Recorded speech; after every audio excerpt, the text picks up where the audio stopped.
Le samedi matin, dans le 19e arrondissement, le marché semblait respirer comme une grande poitrine populaire, large, fatiguée, vivante.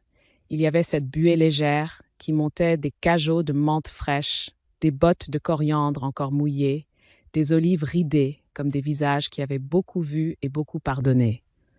Paris, à cette heure-là, ne faisait pas de grands discours.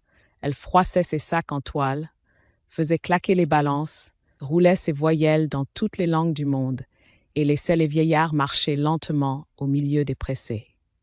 Je retrouvais Fatima presque toujours au même endroit, devant l'écope de Noureddin, là où les épices étaient rangées comme de petites bibliothèques de poudre et de mémoire.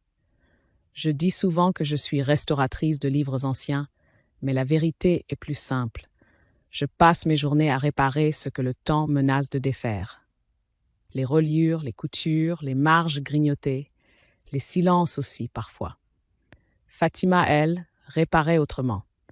Avec ses mains de femme qui avaient épluché, lavé, bercé, porté, taillé les rosiers sur son balcon, comme d'autres tiennent une maison debout malgré le vent.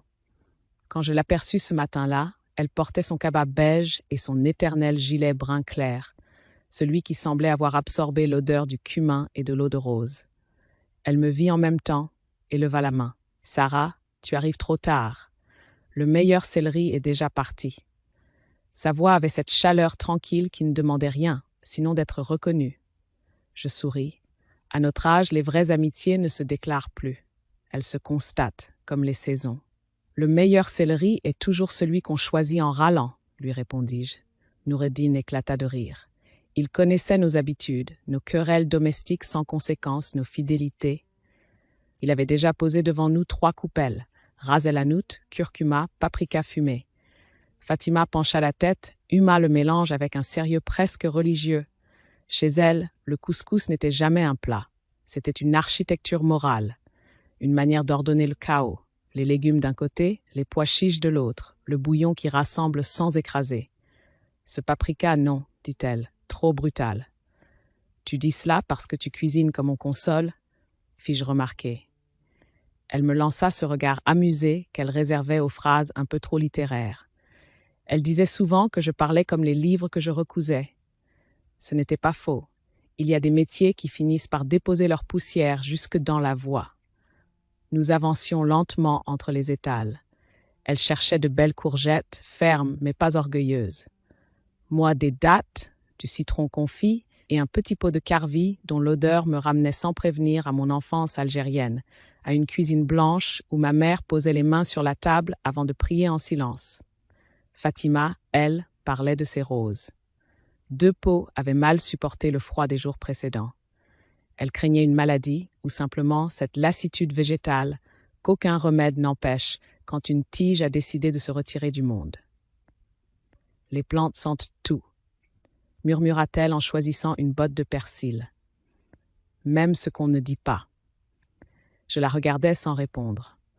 À partir d'un certain âge, on apprend à reconnaître les phrases qui parlent d'autre chose. Nous nous demandâmes des nouvelles de nos petits-enfants, de nos genoux, du prix de l'huile d'olive, de ces choses ordinaires qui permettent de se tenir à flot sans entrer tout de suite dans la part sombre. Autour de nous, le marché roulait sa rumeur fraternelle. Une femme voilée négociait des oranges avec un homme en kippa. 2 adolescents se disputaient pour des fraises trop chères. Un vieux monsieur antillais expliquait à une cliente italienne comment choisir la meilleure coriandre. Tout cela aurait pu sembler banal à quelqu'un de pressé. Pour moi, c'était presque une liturgie civile. Une preuve discrète que la ville tient moins par ses monuments que par ses habitudes partagées. Fatima posa enfin la main sur mon bras. « Samedi prochain, je fais un couscous. Un vrai, pas celui que tes livres approuveraient. » Je ris. Le soleil, timide, venait de glisser entre 2 immeubles gris et allumait les sachets de safran comme de petites braises suspendues. Je ne savais pas encore que ce matin ordinaire serait le dernier avant que le vacarme du monde entre chez nous s'en frappait. Je ne savais pas encore que les épices, les roses, les souvenirs et même notre amitié allaient devoir prouver leur solidité. Ce jour-là pourtant, au milieu du marché, entre le cumin et la menthe, tout semblait encore à sa place. Et c'est peut-être cela, le vrai début des drames. le moment exact où la paix a encore le visage d'une habitude. La télévision était devenue, ces dernières années, une présence étrange dans ma maison. Pas vraiment une compagne, plutôt une fenêtre capricieuse sur un monde qui semblait chaque jour plus nerveux. Je la laissais souvent allumée pendant que je travaillais à mon établi, dans la petite pièce où je restaurais les livres. Les voix des journalistes flottaient au-dessus des pages anciennes, comme un vent moderne qui ne comprenait rien au siècle. Ce soir-là, pourtant, la voix du présentateur avait quelque chose de plus grave. Je levai la tête sans m'en rendre compte. Les images défilaient. Des villes lointaines, des immeubles éventrés, des visages fatigués, des sirènes, des drapeaux brandis dans la poussière. Les mots revenaient comme un refrain. Tension, riposte, bombardement, représailles. Le Moyen-Orient semblait à nouveau se déchirer, comme une vieille couture mal faite qui cède toujours au même endroit. Je baissai le son. À mon âge, on reconnaît certaines tragédies avant même qu'elles n'aient commencé à produire leurs conséquences. On sait que les événements lointains voyagent plus vite que les avions. Ils passent par les téléphones, par les commentaires, par ces phrases trop rapides que les jeunes écrivent sans imaginer leur poids. Sur la table, mon téléphone vibra. Un message de ma fille, Léa. Elle travaillait pour un site d'information indépendant. Depuis quelques années, elle disait qu'il fallait nommer les choses. C'était une belle ambition. Mais parfois, j'avais l'impression que les mots modernes ressemblaient davantage à des projectiles qu'à des outils de compréhension. Je lus son message. Elle venait de publier un article.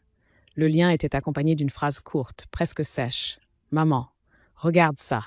Il faut que les gens ouvrent les yeux. » Je soupirai doucement. Les gens? À chaque époque, quelqu'un veut toujours réveiller les gens, mais on oublie que les gens, justement, essaient surtout de vivre. Je cliquai. L'article était ferme, engagé, indigné. Je reconnus le style de Léa, précis, passionné, parfois tranchant. Les commentaires en dessous commençaient déjà à s'accumuler. Certains applaudissaient, d'autres répondaient avec une agressivité qui me donna aussitôt mal à la tête. Je refermai la page. À cet instant précis, de l'autre côté du mur mitoyen, j'entendis un bruit familier, la télévision de Fatima. Nos appartements partageaient une cloison mince qui laissait parfois passer les sons comme des confidences involontaires. Le volume était un peu plus fort que d'habitude. Puis je distinguai une voix masculine. Son fils, Karim. Je ne l'avais jamais vraiment connu enfant, mais je l'avais vu grandir, revenir avec des livres de droit sous le bras, puis des dossiers, puis ce costume sombre qui donne aux jeunes hommes l'air sérieux avant même qu'ils aient appris la fatigue. La voix de Karim parlait vite, trop vite. Je distinguais quelques mots. Justice, responsabilité, silence complice. Puis la voix de Fatima, plus basse, plus calme. Elle essayait sans doute de ralentir la conversation. Les mères font cela instinctivement. Elles posent des phrases comme des pierres dans un torrent. Je me levai pour préparer du thé. Dans la cuisine, l'eau commença à frémir. Je regardais par la fenêtre. La nuit de Paris s'était installée, humide, brillante, pleine de phares qui glissaient comme des poissons pressés. Mon téléphone vibra de nouveau. Cette fois, ce n'était pas Léa. C'était une notification. Un message partagé. Je reconnus immédiatement le nom de Karim. Il venait de publier un long texte sur les réseaux sociaux, une réponse directe à plusieurs journalistes, dont Léa. Je lus quelques lignes. Les mots étaient élégants, juridiques, construits avec la rigueur d'un avocat. Mais derrière cette élégance, je sentais la colère. Une colère propre, argumentée, mais bien réelle. Je reposai le téléphone. Dans le silence de la cuisine, la bouilloire se mit à siffler doucement. Je pensais au marché du matin, au cumin, aux olives, au rire de Nourdine. Tout cela me semblait soudain très loin. Le monde avait cette manière étrange d'entrer dans les maisons sans demander la permission. Il ne frappait pas à la porte. Il passait par les écrans, par les fils invisibles des téléphones, par ces conversations familiales qui commencent par un soupir et finissent par des phrases qu'on regrettera plus tard. Je versais le thé dans 2 tasses par habitude. Puis je réalisais qu'il n'y avait que moi dans la pièce. À travers le mur, la voix de Karim monta encore. Et pour la première fois depuis des années, je compris que quelque chose venait de changer dans notre immeuble. Pas une dispute, pas encore. Mais cette chose plus subtile et plus dangereuse, une fissure, Le lendemain matin, le couloir de l'immeuble semblait plus étroit que d'habitude. C'était une illusion, bien sûr. Les murs n'avaient pas bougé. Les mêmes carreaux gris reflétaient la même lumière pâle venue de la cour intérieure. Pourtant, en descendant l'escalier avec mon sac de livres à réparer, je ressentais cette sensation étrange que connaissent les villes quand quelque chose s'est déplacé dans l'air sans qu'on puisse encore le nommer. Les immeubles anciens ont une mémoire. Les marches grincent différemment selon l'humeur de ceux qui les empruntent. Au deuxième étage, j'entendis des voix. 2 jeunes hommes parlaient près des boîtes aux lettres. Je ne les connaissais pas très bien, mais je les avais déjà vus traîner dans le quartier, toujours avec leurs écouteurs et leurs vestes trop légères pour la saison. Ils parlaient bas, mais avec cette intensité nerveuse qui trahit les discussions nourries de réseaux sociaux et de certitudes rapides. Quand ils me virent, ils se turent. Je fis un signe de tête poli. À Paris, les vieilles femmes ont appris à passer comme des fantômes respectables, visibles, mais jamais vraiment impliquées dans les tensions des plus jeunes. Pourtant, en ouvrant la porte de l'immeuble, j'entendis l'un d'eux murmurer « Ça va finir par exploser ici ». Je ne me retournai pas. Dans la rue, l'air était froid et sentait la pluie. Le café au coin avait déjà sorti ses chaises métalliques et un serveur essuyait les tables avec cette lenteur mélancolique qui appartient au matin parisien. Je marchais quelques minutes avant de réaliser que j'avais oublié mes gants. L'âge nous rend distraits, mais aussi attentifs aux signes. Quand je remontais l'escalier, le silence du bâtiment me parut presque solennel.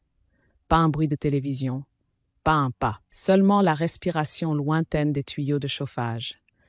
C'est en arrivant au 3e étage que je la vis. Fatima.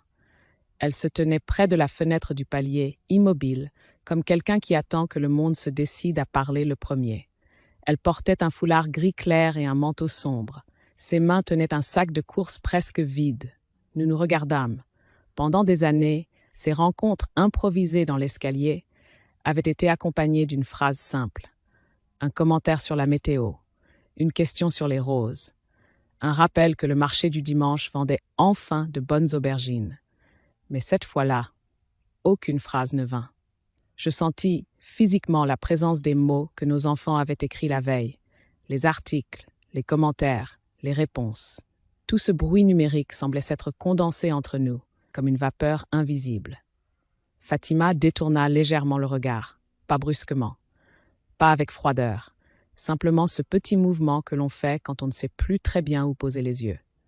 Je compris immédiatement qu'elle avait lu l'article de Léa et qu'elle savait que Karim y avait répondu. Dans l'escalier, le silence devint presque matériel. Je voulus dire quelque chose, une phrase simple, une phrase de voisinage, comme autrefois, mais les mots semblaient trop lourds pour ce couloir étroit. Alors je fis ce que font les gens civilisés quand ils ne savent plus comment être proches. Je souris doucement. Elle répondit par un signe de tête. Puis elle descendit les marches. Je restai seul quelques secondes. À travers la fenêtre du palier, on voyait la cour intérieure. Les balcons se faisaient face comme des visages fatigués. Sur celui de Fatima, les rosiers se balançaient légèrement sous le vent froid. Je remarquai qu'elle n'avait pas taillé certaines branches. Fatima ne laissait jamais ses roses pousser au hasard. Jamais. Je rentrai chez moi avec mes gants oubliés. Toute la journée, je travaillais sur un 19e siècle dont la reliure menaçait de se détacher. C'était un ouvrage de poésie, fragile, couvert d'annotations écrites à la plume par un lecteur disparu depuis longtemps. Je passais des heures à recoudre les cahiers avec un fil très fin. Chaque geste demandait patience et précision. Dans mon métier, la moindre tension peut déchirer le papier ancien. En fin d'après-midi, je posais l'aiguille et je pensais soudain à l'escalier, aux yeux de Fatima, aux roses non taillées. Les fissures commencent rarement par des cris, elles commencent par des silences. Et ce jour-là, dans notre immeuble du 19e arrondissement, je compris que quelque chose venait de se glisser entre nous deux. Pas une dispute, pas encore, mais une frontière invisible. Et les frontières invisibles sont souvent les plus difficiles à traverser. Ce soir-là, je ne travaillais pas. Les livres anciens ont cette qualité étrange. Ils sentent immédiatement quand la personne qui les touche n'est plus vraiment là. Les pages deviennent lourdes, les gestes imprécis. Alors, je refermais la reliure sur laquelle je m'acharnais depuis le matin et je laissais la lampe d'atelier s'éteindre. La nuit tombait doucement sur Paris. Je fis ce que je fais toujours quand le passé commence à pousser contre les murs de ma tête. J'ouvris l'armoire du salon. Au fond, derrière quelques boîtes d'archives et 2 dictionnaires fatigués, se trouvait l'album. Un grand volume au coin usé, relié en toile sombre. Il pesait plus lourd que sa taille ne l'indiquait, comme si les années s'étaient glissées entre ses pages. Je le posai sur la table. La première photographie montrait Alger dans les années 70. Un balcon blanc, une lumière presque liquide, ma mère assise près d'un citronnier. Je passais lentement les pages. Les souvenirs ne se consultent pas comme un journal. Ils se laissent approcher. Puis la photographie apparut. Noire et blanche, un peu floue. On y voyait 2 femmes assises sur un trottoir parisien, entourées de policiers et d'ambulanciers. L'une d'elles tenait un mouchoir contre son front. L'autre lui bandait la main avec une bande improvisée. Ces 2 femmes, c'étaient nous. Fatima et moi. Je restais longtemps immobile devant cette image. C'était en 1995. Paris avait cette année-là une odeur particulière, mélange de peur et de poussière. Les attentats avaient frappé la ville comme des coups de tonnerre, dans un ciel qui semblait pourtant calme. Les gens regardaient les sacs abandonnés avec méfiance. Les stations de métro devenaient soudain des labyrinthes fragiles. Ce jour-là, j'étais sortie plus tôt de mon atelier. Je me souviens encore du bruit, pas une explosion comme au cinéma. Quelque chose de plus sourd, plus brutal, comme si l'air lui-même avait été frappé. Puis les cris, les sirènes, les gens qui couraient sans comprendre dans quelle direction. Je m'étais retrouvée à terre. Je ne sais plus exactement comment. Peut-être une bousculade, peut-être un éclat de verre. Je me souviens seulement de la chaleur sur mon front et du goût métallique dans ma bouche. Et puis une voix. « Ne bouge pas !» C'était Fatima. À l'époque, nous ne nous connaissions presque pas. Juste 2 voisines qui se croisaient dans l'ascenseur. Elle m'avait aidé à m'asseoir contre un mur, avait arraché un morceau de tissu de son foulard pour presser la plaie sur ma main. Je me souviens qu'elle tremblait. Pas de peur, de colère. « Ceux qui font ça veulent que nous nous haïssions », avait-elle murmuré. Je n'avais rien répondu. Nous étions trop occupés à rester vivantes. L'ambulance était arrivée plus tard. On nous avait photographiées presque par hasard, au moment où elle resserrait le bandage. C'était cette photo. Je passais doucement les doigts sur l'image. La jeune femme que j'étais avait le regard étonné, presque naïf. Fatima, elle, avait déjà cette expression ferme que je lui connaissais encore aujourd'hui, celle des femmes qui refusent de céder à la haine, même quand elle frappe à leur porte. Je refermais l'album. Dans la pièce, le silence avait changé de texture. Les événements du monde semblaient soudain moins abstraits. Les articles, les commentaires, les phrases que nos enfants lançaient dans l'espace numérique, tout cela paraissait bien fragile face à cette vieille photographie. Fatima et moi avions déjà traversé quelque chose ensemble. Pas une dispute de voisinage, pas une divergence politique, une peur réelle, une peur qui aurait pu nous transformer en ennemis.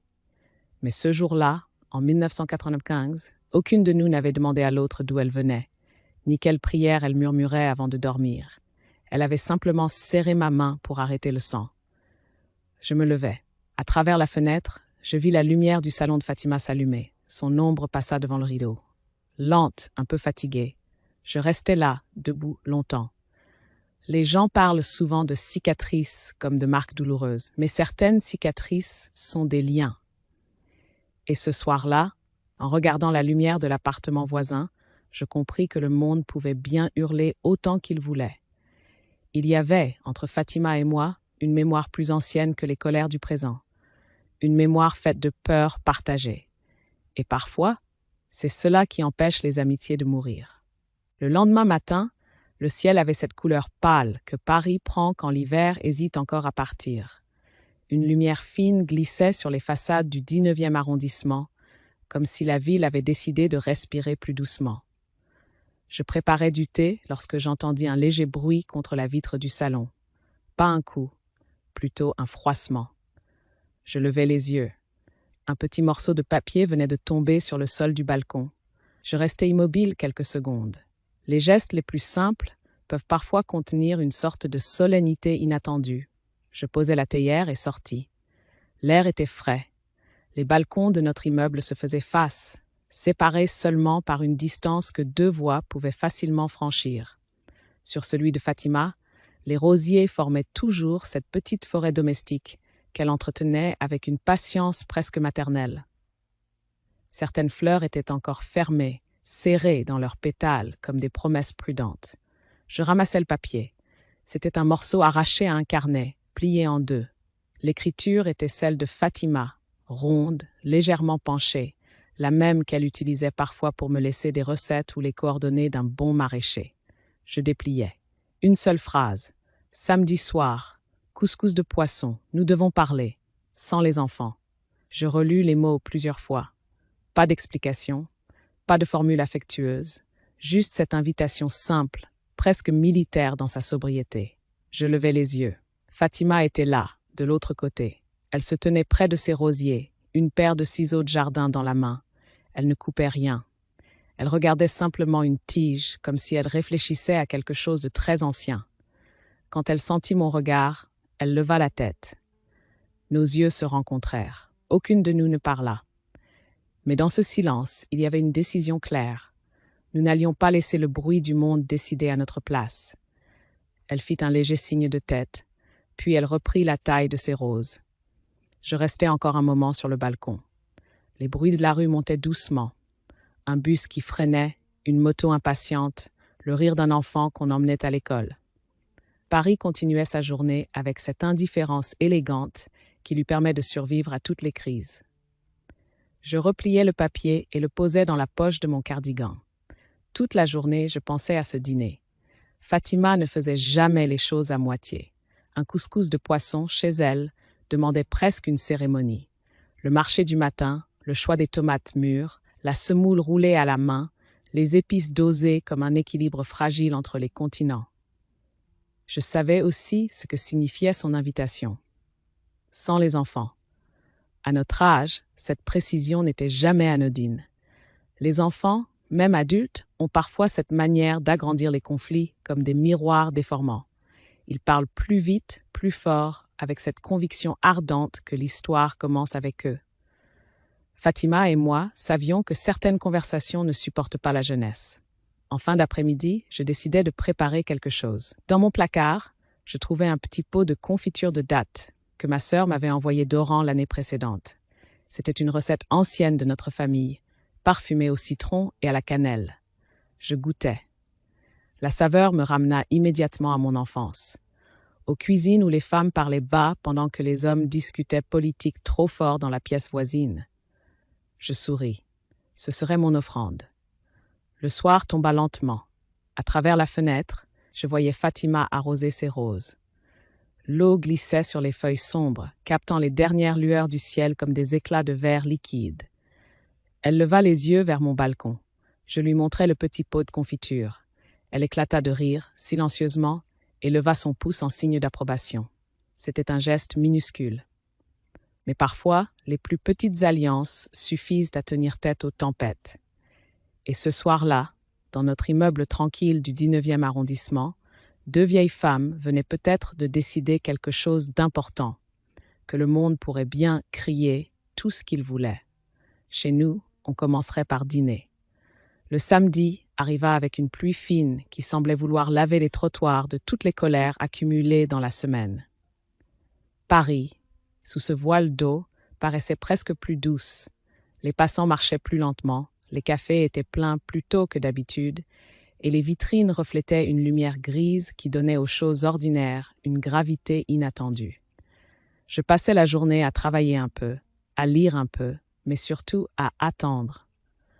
À notre âge, attendre ne signifie plus la même chose qu'autrefois.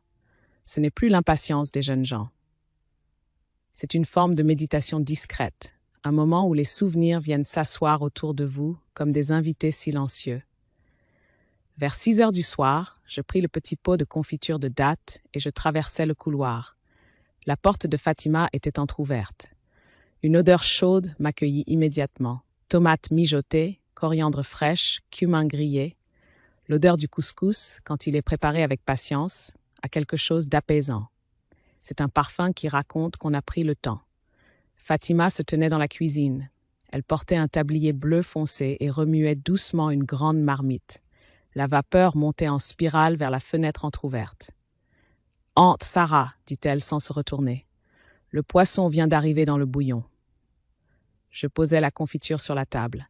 La cuisine de Fatima était modeste, mais ordonnée avec une précision presque musicale. Chaque ustensile avait sa place. Les bocaux d'épices formaient une rangée colorée près du mur.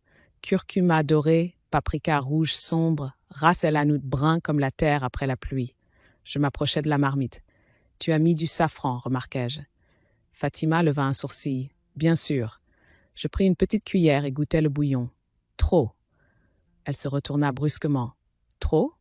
Un peu trop généreux, insistai-je. Le safran doit accompagner, pas dominer. Fatima posa la cuillère sur le plan de travail avec un bruit sec.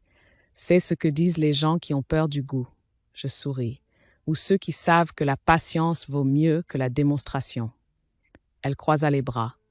Ma mère disait toujours, si un couscous ne sent pas la mer et le soleil en même temps, c'est une soupe triste. Je pris une autre cuillère. Ta mère cuisinait peut-être pour des marins. Fatima éclata d'un rire bref. La tension qui flottait entre nous depuis plusieurs jours sembla se dissoudre légèrement dans la vapeur du bouillon. C'était toujours ainsi avec la cuisine. Les disputes sur les épices avaient quelque chose de sain. Elles remplaçaient d'autres conflits, plus dangereux. Je sortis le pot de confiture. Fatima l'ouvrit. Huma le parfum. Dattes et citron. Une vieille recette d'Oran, expliquai-je. Elle trempa un doigt dans la confiture. Trop sucré, déclara-t-elle immédiatement. Je la regardai, faussement outrée. C'est une hérésie. C'est une vérité culinaire, répondit-elle avec sérieux. Puis nous éclatâmes de rire toutes les deux. La semoule reposait dans un grand plat rond. Fatima la souleva délicatement avec les doigts pour l'aérer, geste ancien que les machines modernes n'ont jamais réussi à imiter. « Tu vois, dit-elle doucement, la semoule doit respirer. Si on la presse trop, elle devient triste. » Je regardais ses mains travailler. Dans ce mouvement simple, il y avait toute une philosophie, l'équilibre entre l'eau, la chaleur, le temps. Rien ne devait être brutal.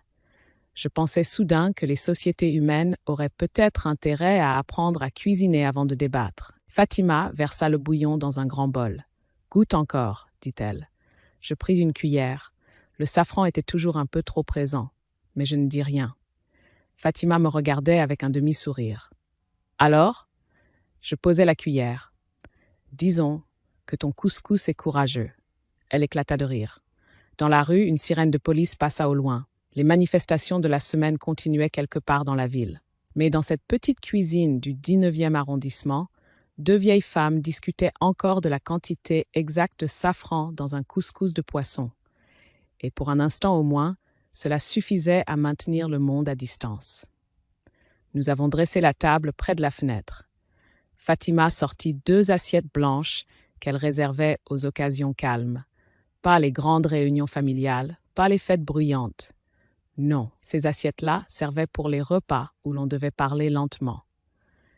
Elle posa aussi 2 verres, une petite bougie et un vieux napperon brodé qui avait probablement traversé plusieurs décennies et plusieurs déménagements.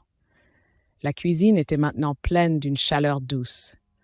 Le couscous reposait dans son grand plat, la semoule légère comme du sable tiède, le poisson baignant dans un bouillon rouge doré où flottaient les courgettes, les carottes et les pois chiches. Fatima alluma la bougie. La flamme vacilla un instant, puis se stabilisa. Sa lumière donna à la pièce une douceur presque intime. Dehors, pourtant, la ville semblait nerveuse. À travers la fenêtre entr'ouverte, on entendait au loin les sirènes de police et les moteurs des fourgons qui patrouillaient autour des places où les manifestations s'étaient multipliées ces derniers jours. Les journaux parlaient de tensions, de rassemblements improvisés, de slogans écrits trop vite sur les murs. Fatima posa la louche dans le plat. Nous nous assîmes.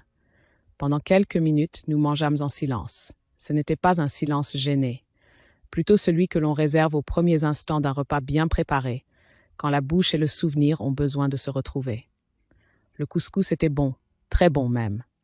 Le safran restait légèrement audacieux, mais le poisson apportait une douceur marine qui calmait tout. Fatima me regarda. « Tu penses encore que j'en ai mis trop ?» Je haussai les épaules. « Disons que c'est un couscous qui parle fort. » Elle sourit, puis son regard devint plus grave. « Karim ne parle plus doucement non plus. » La phrase resta suspendue dans l'air. Je posai ma cuillère. « Léa non plus, » répondis-je. Nous échangeâmes un regard fatigué, celui des mères qui découvrent un jour que leurs enfants sont devenus des adultes capables de colère. Fatima prit un morceau de pain. « Tu sais, quand Karim était petit, il pleurait quand il voyait un chat blessé dans la rue. Il voulait toujours les ramener à la maison. » Je souris. Léa faisait la même chose avec les livres abandonnés. Elle en ramenait des piles entières. Fatima baissa les yeux vers son assiette. Et maintenant, ils écrivent des choses. Elle ne termina pas sa phrase. Nous savions toutes les deux de quoi il s'agissait. Les mots rapides, les certitudes absolues, les colères qui s'enflamment sur les écrans. Je pris une gorgée d'eau. Le monde leur donne l'impression qu'ils doivent choisir un camp, dis-je doucement. Fatima soupira. Mais quand on choisit un camp trop vite, on oublie les visages. La bougie vacilla légèrement. Une rafale de vent passa dans la rue. Fatima posa sa main sur la table. « Tu te souviens de 1995 ?» Je hochai la tête. « J'y pense depuis plusieurs jours, avouai-je. » Elle resta silencieuse un moment. Puis elle murmura. « Ce jour-là, personne ne nous a demandé pour qui nous votions. » Je sentis une chaleur étrange dans la poitrine. La mémoire est parfois plus puissante que les arguments. Fatima continua. « Les ambulanciers ont juste vu 2 femmes blessées. Je regardais la flamme de la bougie. Et toi, tu as vu une voisine qui saignait. » Fatima sourit tristement. « Et toi, tu as vu une femme qui n'allait pas me laisser tomber. » Nous restâmes silencieuses. Dehors, une sirène passa encore. Paris continuait de trembler un peu. Fatima reprit la parole, plus doucement. « Ce qui me fait peur, ce n'est pas la guerre loin d'ici. » Elle leva les yeux vers moi. « C'est de voir nos enfants apprendre à se méfier de leurs voisins. » Je posai ma main sur la table. « Alors il faudra leur apprendre autre chose. » Fatima regarda nos 2 mains posées près du plat de couscous. Puis elle hocha la tête. « Oui, » murmura-t-elle. La bougie brûlait lentement. Et dans cette petite cuisine du 19e arrondissement, 2 vieilles femmes comprenaient peut-être quelque chose que les cris du monde oublient souvent. Les guerres commencent toujours très loin, mais elles se terminent ou continuent dans les cuisines des maisons. Le couscous avait presque disparu du plat. Il restait quelques pois chiches, 2 morceaux de courgettes et un peu de bouillon rouge au fond. Fatima ramassa la semoule avec un morceau de pain, geste simple et ancien qui appartient au repas où l'on ne fait plus semblant d'être élégant. La bougie avait déjà brûlé la moitié de sa cire. La flamme tremblait légèrement, comme si elle hésitait entre rester et s'éteindre. Dehors, la pluie s'était arrêtée, mais la rue n'était pas redevenue paisible. On entendait encore, par moments, des voix lointaines, des slogans lancés dans la nuit, les moteurs de voitures de police qui patrouillaient lentement. Fatima posa la louche sur la table. Puis elle parla sans détour. « Tu as vu les images aujourd'hui ?» Je hochai la tête. Je savais de quelles images elle parlait, celles qui circulaient partout depuis plusieurs jours. Des immeubles détruits, des rues couvertes de poussière, des femmes tenant leurs enfants comme si leurs bras pouvaient arrêter les bombes. Fatima regarda ses mains. « Quand je vois ces mères, » dit-elle doucement. Sa voix se brisa. Je compris immédiatement ce qu'elle ressentait. Certaines douleurs traversent les frontières plus facilement que les armées. « Moi aussi », murmurai-je. Je pensais à d'autres images, d'autres visages, des familles réfugiées dans des abris, des enfants serrant des jouets poussiéreux. Je sentis mes yeux se remplir malgré moi. Fatima leva la tête. Karim dit que le monde doit enfin voir ce qui se passe. Je pris une inspiration lente. Léa dit exactement la même chose. Fatima secoua la tête, presque avec fatigue. Mais il parle comme si la souffrance appartenait à un seul peuple. La phrase resta suspendue entre nous. Je répondis doucement. La douleur n'a jamais eu de passeport. Fatima me regarda longtemps. Puis elle posa sa main sur la table, paume ouverte. Dans la rue hier, une femme m'a regardé comme si j'étais responsable de la guerre. Je sentis une chaleur froide traverser mon dos. Et moi, dis-je après un moment, quelqu'un m'a demandé si je soutenais les bombes. Fatima ferma les yeux. Tu vois? Je hochai la tête. Oui, nous voyions la même chose. Le monde n'avait pas seulement apporté la guerre dans les écrans. Il avait commencé à glisser dans les regards. Fatima prit une longue inspiration. Quand j'étais jeune au Maroc, dit-elle, ma grand-mère disait toujours que Dieu écoute les prières des mères avant celles des rois. Je souris légèrement. Dans ma famille, on disait que Dieu préfère les larmes honnêtes au discours parfait. Fatima leva les yeux vers moi. Nos regards se rencontrèrent avec une gravité nouvelle. Puis, sans que nous ayons besoin d'en parler, nous avons fait quelque chose de très simple. Elle posa sa main sur la mienne. Je sentis sa peau chaude, légèrement rugueuse, les traces invisibles de toutes les années passées à travailler, à porter, à consoler. Fatima murmura quelques mots en arabe, une prière courte, presque un souffle. Je ne comprenais pas toutes les paroles, mais je reconnaissais la mélodie, celle des femmes qui demandent simplement que leurs enfants restent vivants. Quand elle termina, je murmurai moi aussi quelques mots en hébreu, une vieille prière que ma mère récitait autrefois pour les voyageurs. 2 langues différentes, 2 traditions, mais la même demande silencieuse, que la nuit se calme quelque part. Nous restâmes ainsi quelques instants. La bougie éclairait nos mains jointes. Et dans cette petite cuisine du 19e arrondissement, je compris quelque chose que les journaux oublient toujours d'écrire. La paix n'est pas un accord signé par des hommes puissants. La paix commence souvent par 2 vieilles femmes qui refusent de laisser la haine choisir leur place. La bougie était presque consumée lorsque nous entendîmes frapper à la porte. 3 coups rapides, pas hésitants, inquiets. Fatima et moi échangeâmes un regard. À cette heure-là, personne ne venait jamais. Les visites nocturnes appartiennent aux familles nombreuses ou aux urgences. Fatima se leva la première. Je l'entendis traverser le couloir, ses pas un peu plus rapides que d'habitude. La poignée tourna, la porte s'ouvrit et presque aussitôt une voix familière envahit l'appartement. « Maman !» C'était Karim. Sa silhouette apparut dans l'embrasure de la cuisine. Le manteau encore mouillé de pluie, le visage tendu, les yeux cherchant immédiatement sa mère, comme s'il vérifiait qu'elle allait bien. Derrière lui, une autre silhouette entra. Je reconnus Léa. Ma fille portait son sac de travail sur l'épaule, les cheveux encore humides, le front marqué par cette expression concentrée qu'elle avait depuis l'enfance quand elle pensait avoir raison. Ils se figèrent tous les deux. Sur la table, la bougie éclairait encore faiblement le plat de couscous presque vide. Fatima et moi étions assises côte à côte, nos mains toujours proches l'une de l'autre. Karim fronça les sourcils. « Vous dînez ensemble ?» Sa voix contenait plus de surprise que de reproche. Fatima haussa légèrement les épaules. « C'est encore légal, je crois. » Je vis les yeux de Léa passer de moi à Fatima, puis revenir vers la table. Elle semblait chercher une explication rapide, comme si la scène ne correspondait pas au scénario qu'elle avait imaginé en montant l'escalier. « On était inquiète pour toi, » dit-elle finalement. Je souris doucement. Je mangeais du couscous, c'est rarement une situation dangereuse. Karim entra un peu plus dans la pièce. « Dans le quartier, il y a eu des altercations ce soir, » expliqua-t-il. Des gens criaient dans la rue, quelqu'un a dit que l'immeuble avait été ciblé par des tags cet après-midi. Fatima soupira. « Oui, j'ai vu les inscriptions. » Léa croisa les bras. « Et vous êtes quand même venus dîner ensemble ?» La question tomba comme une pierre dans l'eau calme de la cuisine. Fatima et moi échangeâmes un regard. Puis je répondis simplement « Justement ».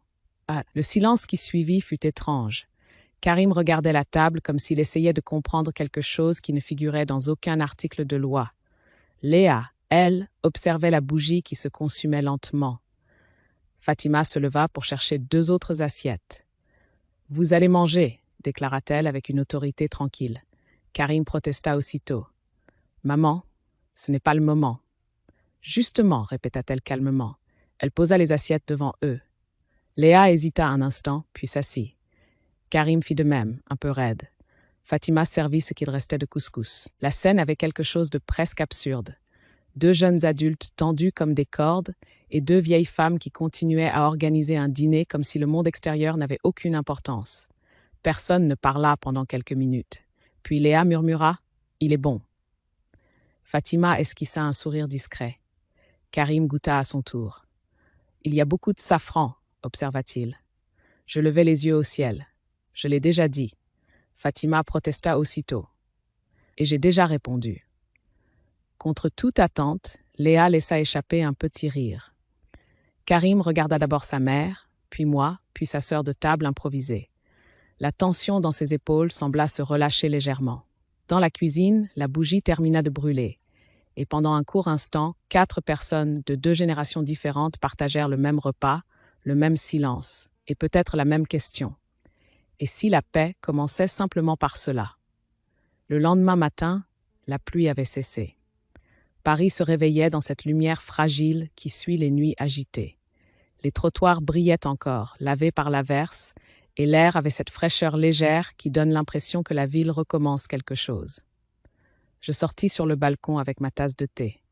En face, Fatima était déjà là. Elle portait son vieux cardigan beige et tenait un petit arrosoir vert dans une main. Ses rosiers semblaient plus vivants que la veille, les feuilles couvertes de gouttes qui captaient le soleil comme de minuscules miroirs. « Elles ont survécu à la tempête », dit-elle en parlant des roses. Je hochai la tête. « Les plantes sont souvent plus résistantes que les humains. » Fatima sourit. Peut-être parce qu'elles ne passent pas leur temps à se disputer sur Internet. Je ris doucement. Dans la rue, quelques commerçants relevaient déjà leurs rideaux métalliques. Un camion de nettoyage municipal passait lentement, effaçant les traces de peinture sur les murs. Les slogans écrits dans la colère disparaissaient sous l'eau et les brosses. Je remarquai 2 jeunes du quartier qui regardaient le travail des agents municipaux. L'un d'eux prit une éponge et commença à aider, timidement d'abord, puis avec plus d'assurance. Fatima observa la scène. « Tu vois », murmura-t-elle. Je compris ce qu'elle voulait dire. La veille, après le dîner, Karim et Léa étaient restés longtemps dans la cuisine. Pas pour se disputer, pour parler.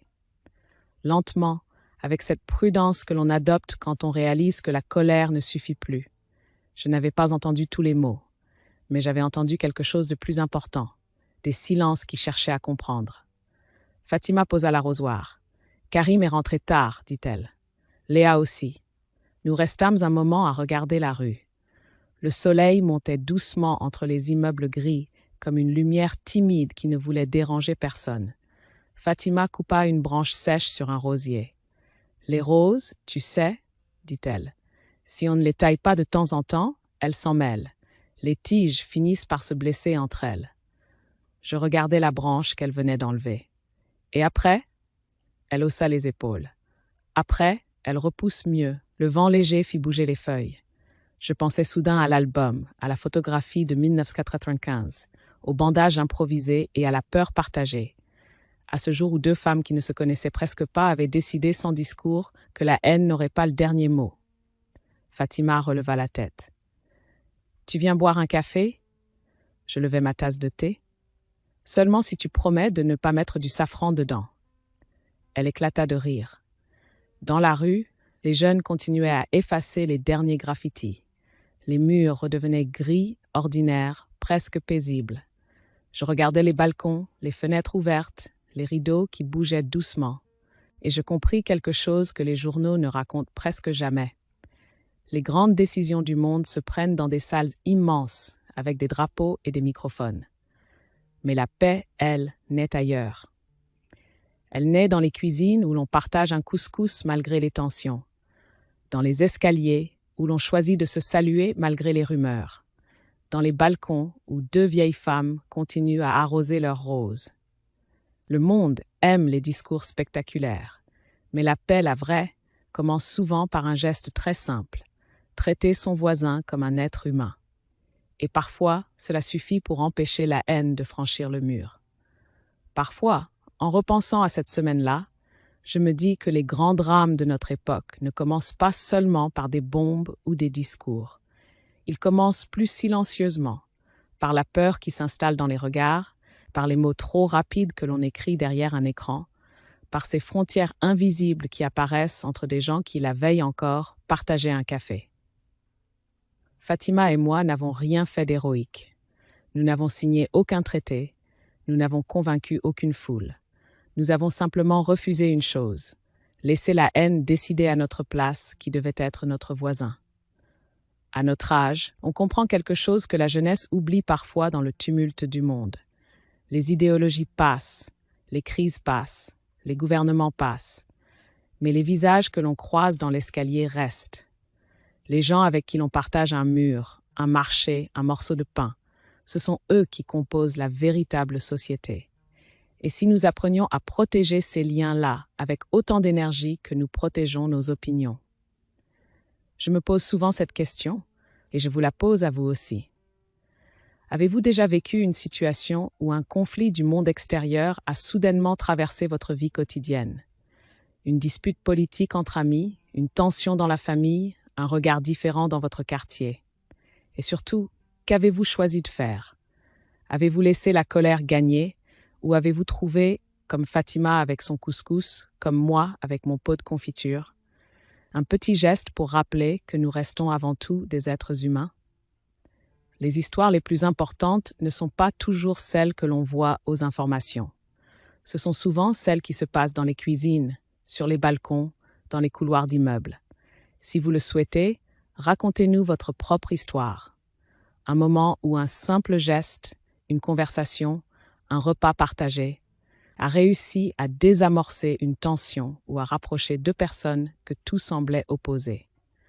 Parce que vous savez, à mon âge, je suis convaincue d'une chose. Les grandes leçons de paix ne viennent pas des sommets internationaux. Elles viennent presque toujours des gens ordinaires qui refusent simplement d'oublier la dignité de l'autre.